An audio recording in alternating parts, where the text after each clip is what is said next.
Hello sa mga nagnanais na matuto kung paano ang tamang meditasyon. So ito po ay simpleng halimbawa ng pagmimeditasyon. So una, tumingala. Siyempre, idalangin mo kung ano ba yung minimithi mo, kung ano yung gusto mo. Gusto mo ba ng kapangyarihan? Gusto mo ba ng kaliwanagan? O gusto mo magkaroon ng idea o vision kung ano yung mga magandang mangyayari o mga pangyayari sa hinaharap. So ganyan, makaupo ng ganyan at pumili ka ng posisyon. So kadalasan talaga ay nakaupo na parang yoga, na habang tinatawag na habang nakasandal sa malaking puno ng kahoy. Yan po pinakamainam. At piliin po natin na nakaharap po tayo sa tinatawag po na dakong silangan. Okay, so yan, simula tayo. Gayahin nyo lang po yan. At una nating proseso ay pikit ang mata siyempre, pagkatapos ay hingang malalim. So inhale, exhale, inhale, exhale, inhale, exhale. Gagawin po natin yan habang dinaramdam mo, habang nilalasap mo ang tinatawag na hangin. Pagkatapos magbilang tayo mula sa una, dalawa na nakasabay sa hinga tulad nito. Isa, dalawa, tatlo, apat, lima, anim, pito, walo, siyam, sampo. So pwede niyong ulit-ulitin. Sunod niyan is hanggang siyam, sunod ay hanggang walo, sunod naman po ay hanggang pito na pagbibilang hanggang anim, hanggang lima, hanggang apat, tatlo, dalawa at isa. Pagkatapos niyan, ma-assure ko sa inyo na meron na kayong kakaibang nararamdaman. Marahil kayo ay dinadampi na ng malamig na simoy ng hangin, o marahil minsan din ay mainit na hangin na dumarampi sa katawan natin. At nararamdaman po natin na kung gaano kasarap lasapin ang tinatawag natin na hangin. So sa pagmeditasyon po, ang adikain po natin ito ay ang pakikiramdam natin sa mga nasa paligid.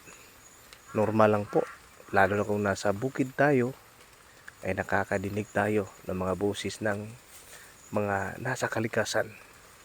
Ibon, manok, aso, o ano pang mga hayop o ano pang mga nilalang na nasa paligid, na kahit mga kaluskos ng dahon ay naririnig natin. So normal lang po yan. So isa-isip natin na habang nagmimeditasyon tayo, kailangan po natin i-prioritize na damhin natin ang tinatawag po ng enerhiya ng tinatawag na inang kalikasan, kung saan sa mutya o sa apat ng elemento, yan po representasyon ng ating tinatawag na mutya ng lupa. Kailangan nating damhin dahil lahat nandito sa mundong ibabaw ay nakasandal, ay nakasampa sa tinatawag nating lupa. Kasunod po nating damhin ang enerhiya ng lupa. Alam ko na nararamdaman mo na yan sa may balakang mo o may puwitan mo, o sa may ramdam yan ng paa mo na may enerhiya. Kahit kasisimula pa lang, kahit kakaumpisa mo pa lang, mararamdaman mo na yan na may enerhiya. Pagkatapos yan, balikan natin kung paano tayo maghinga.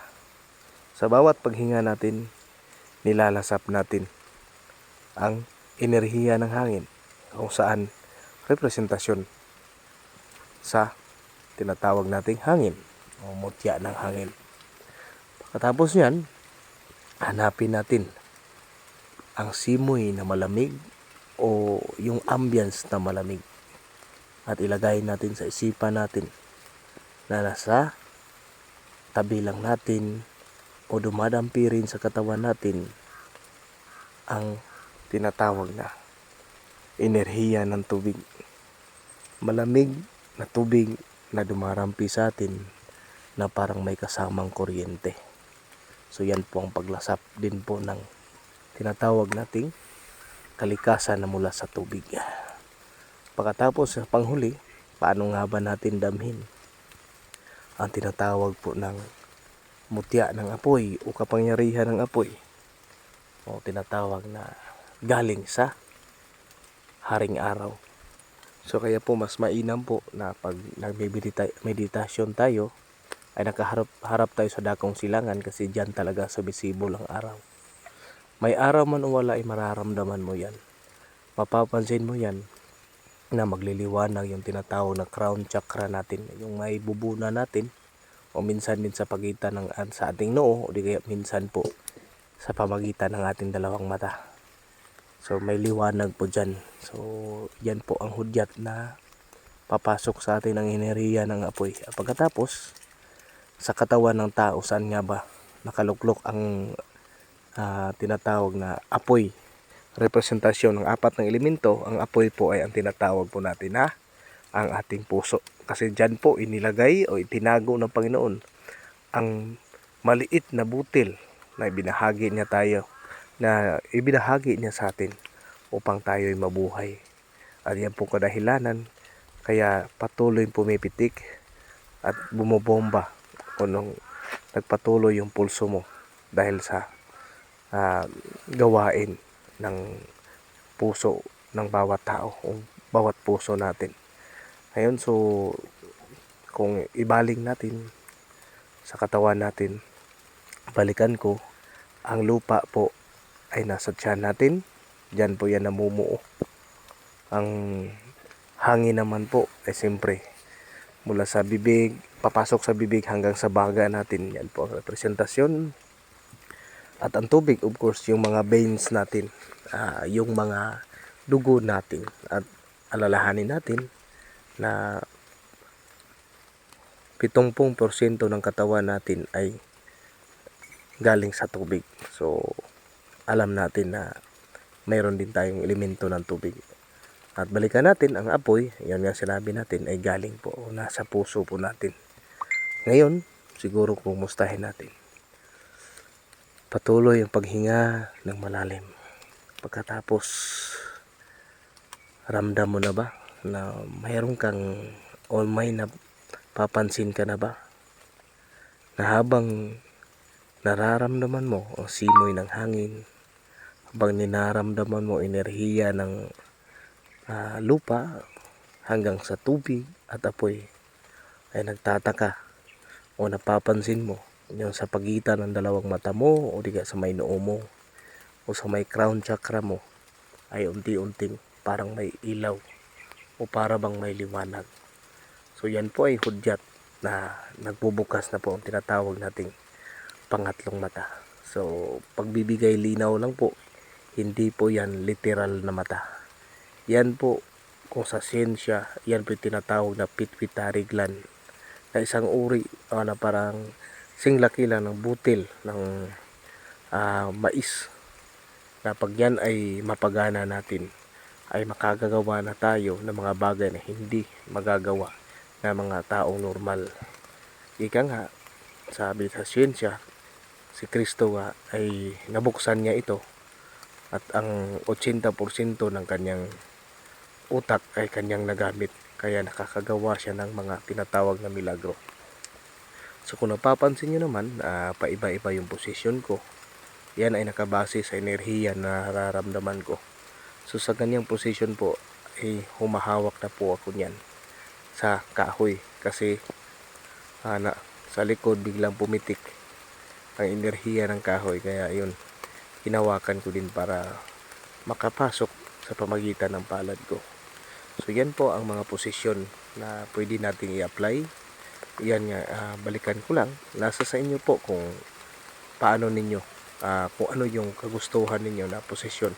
Importante pag tayo ay nagmimeditasyon, ay piliin natin ang mga lugar na matahimik at yung lugar na walang nakaka-disturbo sa atin at mas mainam din na walang masyado nakakakita sa atin. Okay? So, ganyan po. At siyempre, balikan lang natin ang pagmimeditasyon. Hindi po yan tulad sa pagdarasal na lagi tayong humihingi, lagi tayong naghihingi ng awa sa Panginoon. Ang meditasyon po ay yan po ay pakikipagkausap o pakikipag-usap sa Amang May Kapal at pakikiramdam ng kalikasan. So, yan. So, napapansin nyo, parang hilamos ako ng kamay ko, pinahiran ko. Yan po ay hudyat na nagustuhan ko po ang nakikita ko habang nagmimeditasyon ako. Actually, mahaba po ito. So, inedit ko lang para po magkaroon kayo ng idea kung paano. So, isang mapagpalang panahon sa inyo at maraming salamat. Once again, ito po tagapaglingkod nyo. Sana po yung mahiling ko sa inyo ang pag-like, share, subscribe po sa video natin ito. Yan. So, napapansin nyo, malagubat po talaga ito pinasukan ko. Ito yung tinatawag namin na sanctuaryo ng mga engkanto. Kasi nung unang panahon, nung kabataan ko, itong puno at itong paligid dito, ito sinasandalan ko, talagang pinamamahayan ito ng tinatawag na alitap-tap. Kaya walang masyadong nagpupunta dito kasi may king cobra daw dito. Pero ako, ilang ulit ko nang pinuntahan to, hindi naman ako nakasumpong. At hindi ko din pinangarap. Pero para sa akin, walang problema kung andyan sila. Hindi naman tayo, hindi naman natin sila sinasaktan, hindi natin kinakalaban. Ang king cobra kasi pag nasasaktan natin yan sila gaganti. Yun ang realidad, no, sa ating kalikasan. Kung paano natin sila minaltrato, ganun din ang bibigay nila. Pero pag nagtrato tayo sa kanila ng tama, ay ganun din ang balik sa atin. So, isang mapagpalang panahon at maraming salamat. Sana po'y mahiling ko sa inyo ang pag-like, share, subscribe po sa video natin ito. Maraming salamat.